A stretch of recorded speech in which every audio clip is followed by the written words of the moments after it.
What's up, guys? It's your boy Edo Elite, aka Corrupt Alpha, back out with another video today, guys. We're gonna be doing a Michael Jordan build now.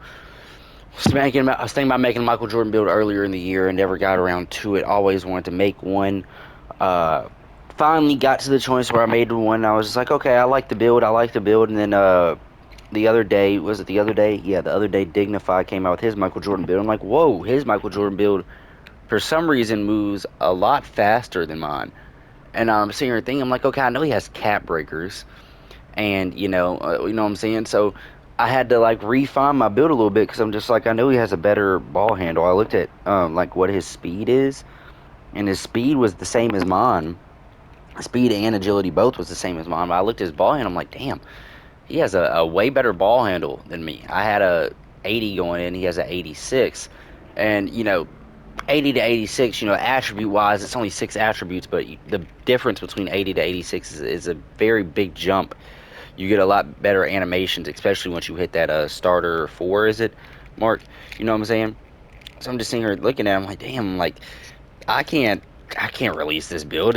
He's definitely got the better MJ build. You know what I'm saying? Only thing is his 3 points a little low. You know what I'm saying? And I was just sitting here. I was thinking about. I'm just like, okay, I don't have all the cap breakers to make the build that he made, at least to his ability, right? I don't have all the cap breakers because even when he first made it, season two, you need at least seven cap breakers to get to how good his was. He had a good one, don't get me wrong, but you know, I don't have enough for that. I can't shoot consistently with a 65 3. I mean, at least it needed like at least a 70 or 72, 73. So this is my own build, right? Uh, Michael Jordan, right-handed, 23, shooting guard, 6'6", 215, 6'11 wingspan. First things first that we're going to is we're going to go to this drive and dunk. All right, most important part of the build for real because this is where some of your cat breakers are going to go. 94. 94 plus 2 to this will give you a 96, giving you all the good, or the, what is it, pro contact dunk? Not pro. It's not pro, and I don't think it's elite because I think elite's like the 99. Anyways, yeah. But anyways, yeah. 96. We're gonna put your cap breakers on that. 80 driving lay, and we're gonna go all the way up to a 79 on the close shot. I said 45 here, and then for the post control, we're gonna go all the way up to an 84. 84 is gonna get you. Is it gold or Hall of Fame post fade phenom, something like that. We're gonna go all the way up to a 90. I think it gives you Hall of Fame. Yep, 90 gives you Hall of Fame post fade phenom. All right, we're gonna go all the way to a 75. We're able to get a 75 3 points, so 10 better than Dignifies. He does have a higher, you're gonna have higher stats on his build. Like he has a higher layup, he has a higher post control, higher close shot, all around, and a higher free throw. But I'm making it fit to where I can play on it the best. And I know my play style might be similar to somebody else's out there, so that's why I'm making this build. I want to give Dignify full credit for this. Like I said, he made me, look at my build and be like, yeah, this is some shit compared to his. Nobody's gonna want to play on this, so I had to refine my build and somewhat match up to his. You know what I'm saying? The differences between mine and his builds now are very slight, but they are still there. So instead of going 86 to get Ankle Assassin, we're just going to go 85. If you have an extra attribute point, go ahead and put it on this. If you have six cap breakers, go ahead and put it on the ball handle. But that's not something I'm too worried about. 60 interior. The perimeter is going to be a stark contrast, though, because the perimeter is going to be at 85. Um, perimeter is going to be at 85. The steal is still going to be a 79. And the block is going to be a 68. 68 block gives you high flying iron bronze. Offensive rebound is also going to be a 68. 68 here, 77 on the speed, 80 on the agility. The strength is also going to be a 73. I had to take mine down to where his was because mine was a little higher. Mine was like an 82. Uh, Mine was 82 to get immovable force on silver, so yeah. But and we just add the rest to our vertical here and you have a couple points left, I'm trying to look at the differences between what I did and what's here. This is 45. This is 45. 68, 78. This last couple points here, gonna go down to a 65 on this, and we're gonna go with that 86 perimeter defense. So if you have this way, you won't need as many cap breakers to get the on-ball menace on gold if you want that. You only need 5, I believe, right? You only need 5, and you'll need 6 to get challenger. So if you have 5 cap breakers, which is what I made this build for the 5 cap breakers, you put 2 drive and dunk and 3 on your mid-range. 3 on your mid-range will give you set shot specialist on Hall of Fame, making sure that 75 3-point shot will still be consistent. All right, also give you shifty shooter so you can move around a little bit. You know what I'm saying? And yeah, so no doubt about it there. Then if you do have any remaining cap breakers, like if you have 6, if you only have 6, put it on your ball handle, get you 86. If you have around 5 other ones, I would put on your perimeter defense. I'd only put the +1 to your ball handle if you have 6 or if you have more than 12. 6 or more than 12, or 6 and more than 11. I mean, because the first priority would be this perimeter defense here. But unless you have or plan on getting more cap breakers, if you only have 1 more after all that, put it on your ball handle, get you 86. If you do have more than that, put it on your perimeter defense, gives you give you a 92, or as high as it will go, 90 if that, or whatever else. Put it up to a 90, and then try to get the extra cap breaker from this season, give it a 91. You know what I'm saying? 85 ball handle is going to be very easy to combo up with for sure, 100%. You get shades of Jerry Stackhouse, Lou Dort, and Nickeil Alexander-Walker. And you get the same name that Dignified did. It's the same name that I got on my first build. The 2-way inside the arc menace. So we're going to go to test build here. And this is all the animations I'm using. Don't copy them down. They're probably some shit. Let me show y'all my dunk package. So I got one hang. I got some back scratchers. I got some windmills because I love windmills. Pro contact dunk here. Quick drops. Front side clutches and the front and side clutches. Athletic one-handers off 2. Pro contact, and this is the dunk I was talking about. The elite contacts off 2. The elite contacts off 1 is the one that has 99. You have to have a 99 driving dunk. With elite off 2, you only need an 82 vertical. Reason why I went 85 is for you to get posterized on Hall of Fame. So yeah, if you don't really care about getting posterized on Hall of Fame, you could take your vertical down more and get different stuff. You know what I'm saying? Like I think you should go like +1 on your vert, or not your vert. Well, plus if you knock your vert down 3, I think you're able to go +1 on your ball handle, +1 on your perimeter defense, or +1 on your mid range. You know what I'm saying? But yeah, this is all my other dunk packages I acquired: front clutches, back scratcher, windmills off 1, the other contact dunk, regular standing dunks, and the dunk package I'm using. The dunk packages I'm using, like the player dunk packages, is LeBron, Ja, and Scottie Pippen. I got all the contact alley oops acquired as well, just because why not? You know what I'm saying? This is City, so it doesn't even matter. So yeah, this is what I got. We're going to save and exit, and we still have the dunk style added. So yeah, so we're gonna advance here, and I was just looking through it. First off, I want to face off against the T-Wolves, because T-Wolves have Ant. In my opinion, that's the closest thing to Jordan right now. I'm thinking, like, what team would be more like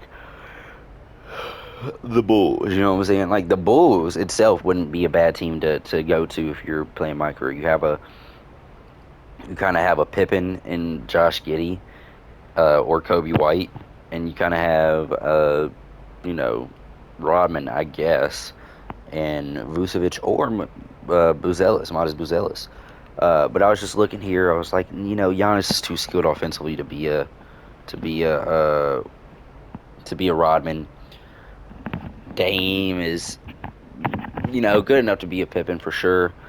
You know, you got this, which would be like Joel Embiid be the Rodman, or I guess, we're looking for a big man. I was just sitting here looking through it. And it's between three teams. It's between the Bulls, which we already talked about. It's between the Wizards, who have Jordan Poole, at least in this timeline, because the trade hasn't happened yet. Jordan Poole would be your Pippen, and your Rodman would be Alex Sarr. You got, and the final team that I was thinking about doing would be the. So we're just gonna slowly scroll to and just make sure I'm not forgetting anybody. I don't think I am, but here we are, the Pistons. The Pistons, other than Jalen Duren, you have Asar Thompson, who's really like a Dennis Rodman type archetype. He doesn't score the ball that much. And you have Cade Cunningham, somebody that's better than Pippen was, don't get me wrong. Better than Pippen was.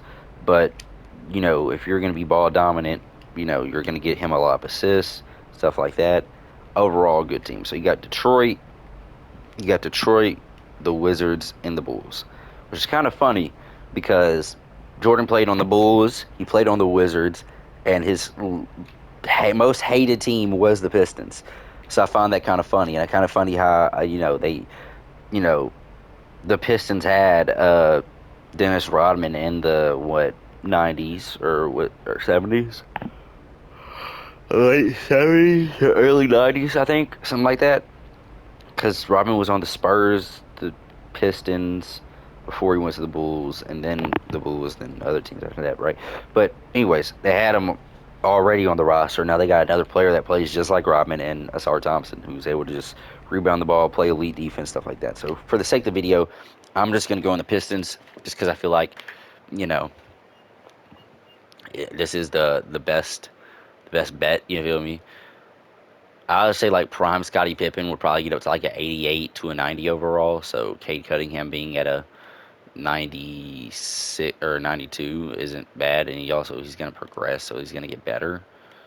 Um, so maybe not all the way like a Pippen on the team, but still he's 6'6". Pippen was 6'7" or 6'8", or 6'7", something like that. And to pass the ball off here, set a screen. Pull that, no. Jab. Went for another jab. You can get it off.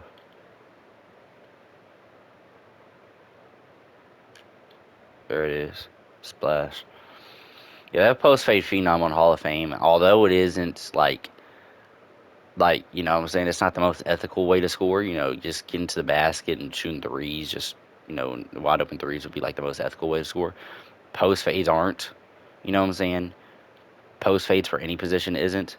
Post hooks for big men are an ethical way to score. You know what I'm saying? Post fades for any position just isn't ethical anymore. You know what I'm saying? In real life, it's a difficult shot. It's unguardable, but it's a difficult shot unless you're just practice it. You know what I'm saying? Which, is tiring because you're getting different angles almost every time. You know what I'm saying? Your post fade, it's not gonna be the exact same every time that you shoot the ball because you have to go over left shoulder on your right side. You're going to have to go over left shoulder on your left side. You have to go right shoulder on your right side, over right shoulder on your left side as well.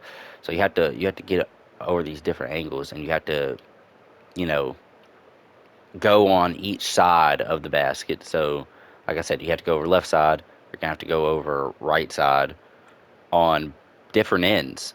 And in the off chance that you do have to go over left or right on the middle, it's not going to be that bad. It's more of like a floater. You know what I'm saying? But it's definitely the most skilled shot. Here, we're just going to back it out. So we got Mike Conley on us. I'm just going to cross. A little cross there. And Julius Randle's double teaming. Okay, we're just going to try to get down to the basket here. Already hit that little lay. All right, boom.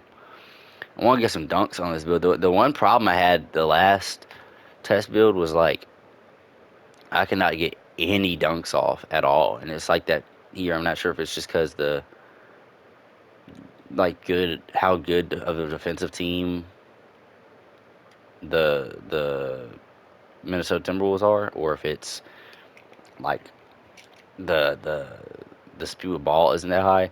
Because me personally, I would rather have 75 ball handle and a we're able to dunk, but it's offensive interference.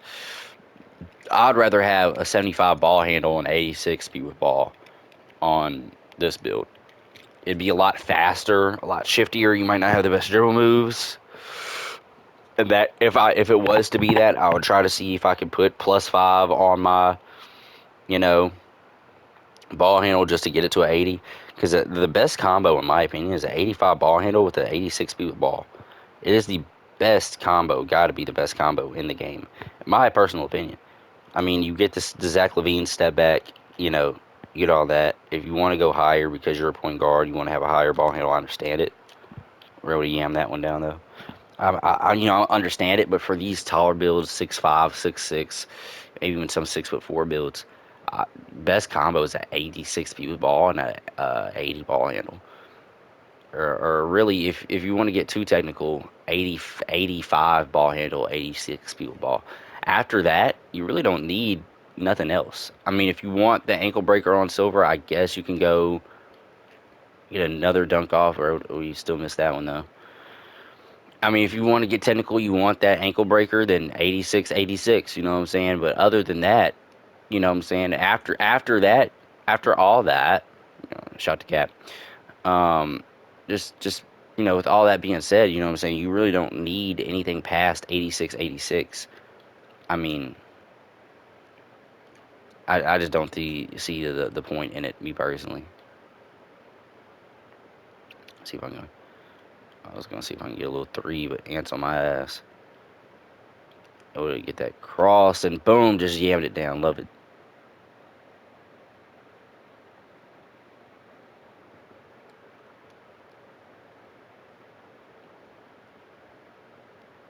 I was ants able to get that lay. I did not expect that. But yeah, this Jordan build, like it is super fun to play on. You know what I'm saying? So we're gonna be wide open here for a three. That is a little far out. Yeah. It is super fun to play on.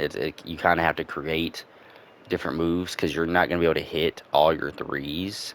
You know what I'm saying? At a 75, even at a 75, you're not going to be able to hit all your threes. You know what I'm saying? So you kind of got to do what you see fit. And, this is a Jordan build, don't get me wrong.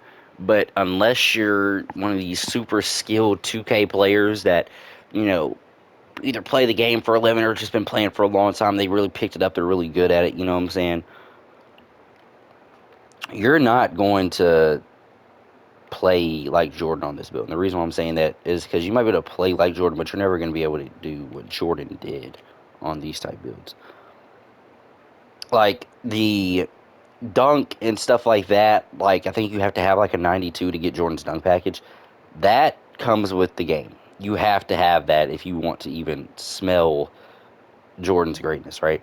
But the 3-point shot, the timing of the 3-point shot, the timing of the mid range, you have to have, me personally, like players like me, have to have a higher mid range / three to hit consistently. 2K players that, like I said, are good at the game, they don't need that. They can time jump shots easily on their own. So you really only need a high perimeter, high steal, high maybe a decently high mid range, high driving dunk, high driving lay to get those animations at least. High speed with ball, high ball handle, and the rest, the skill takes over. Like the timing of the jump shot, the skill takes over on that. At that point, you know what I'm saying. After that, it's not really about how good the build is and how good the skill is. Like for me, I have to have a higher mid range / 3-point shot to hit the shots. I have to have the good badges. If I'm gonna have a low 3-point shot, I have to have the badges to hit consistently. That's just that's just the truth. That's just me being honest. Pass the rock. Oh, nice little windmill. So yeah, it's really just a skill difference. You're able to hit the shots, and you don't need as high as a three, and you can put your attributes elsewhere. If you do, you know what I'm saying, like somebody like me, you're gonna need, you know, the most attributes put on to your mid range. Like a Dignify made this build, you know, like I said, he made this build. He made a 65-3. Seen his rec videos and all that, he's able to hit very consistently, right? With the 85, with the 65 3-point shot, I'm not gonna be able to hit consistently until I get to at least a 75. So the 10 attributes that he took off his three, he was able to put elsewhere, like his post control, like his perimeter, you know what I'm saying, stuff like that, making the build itself better. It's at that point it gets to a skill wise. So you know if you're able to hit with the 75 consistently, if you're able to hit with the 65 consistently, make the build a little different. You know what I'm saying? But do what you want to do. That being said, if y'all like this video, please like, comment, subscribe, do all that fun stuff, and I'm gonna see y'all in the next one. Peace.